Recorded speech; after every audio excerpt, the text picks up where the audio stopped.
High বন্ধুরা, সবাই কেমন আছো বলো? খুব ভালো আছো নিশ্চয়ই। আজকে সকাল থেকে উঠে তাড়াতাড়ি উঠে দেরি হয়ে গেছে, ঘুম থেকে তাড়াতাড়ি করে বাথরুমে গিয়ে স্নান টান করে এসে এবারে বিছনাটা গুছবো। তোমার দাদাভাই ঘুমাচ্ছিল বলে তাই গুছোতে পারেনি, চলে গেছি স্নান করতে।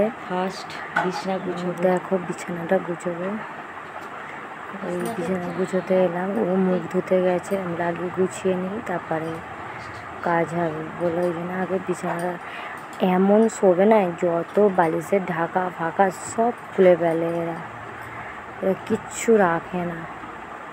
কি রাগ ধরে, প্রত্যেক দিন এরকম করে দু বাপ বেটে। কী করবো আমি, প্রতিদিন এরকম করে আমার গুছোতে হয়। প্রতিদিন বালিশের জামা কাপড়গুলো খুলে দেয়।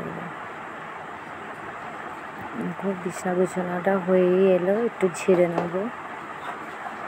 আমাদের বাচ্চা কাচ্চা নেই বলে তাই বিছানা এমনি ময়লা খুব কমই হয়। ঝেড়ে নিলাম, পাশ বালিশগুলো সব নিচেই ফেলে দিয়েছিল, তুললাম।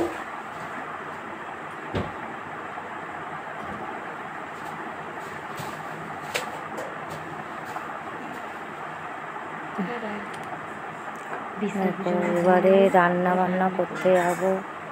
ওদিকে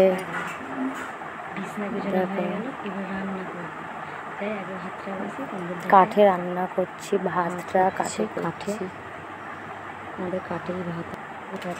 পুঁই শাকের তরকারি হয়েছে, পটল ভাজা, বেগুন ভাজা। কী কী রান্না করলাম দেখো, 3 রকম মাছ, তিন রকম চিংড়ি মাছ, কাটা পোনা, আর এটা হচ্ছে লোটে মাছ। 3 রকম মাছ আছে। গোটা ঘরের অবস্থা আচ্ছা, কী অবস্থা ঘর ধরে গুছোতে গুছোতে এক বেলা। এখানে জামা কাপড়, ওখানে এটা, ওখানে সেটা। ওদিকে আমি রান্না বসতে দিয়ে এসেছি, এসে এইগুলো গুছোচ্ছি। কী করবো, বাচ্চা নেই ঠিকই, এই বড় দুটোই বাচ্চাদের বিয়ার দেয়। এই করে সারাদিন কেটে যায়, যতই বারণ করি কেউ শোনেই না, সব ওরা ঘাঁটে।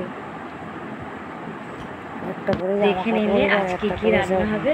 তবে রান্নার দিকে আর যেতে মানে তোমাদের দেখাতে পারবো না, কারণ অনেকটা দেরি হয়ে গেছে। এখন কাছাকুচি বাকি আছে, অনেকই কাজ বাকি আছে, তাই টাটা। যাই রান্না করে নিই। তোমাদের ভালো লাগে লাইক সাবস্ক্রাইব করে দিও, টাটা।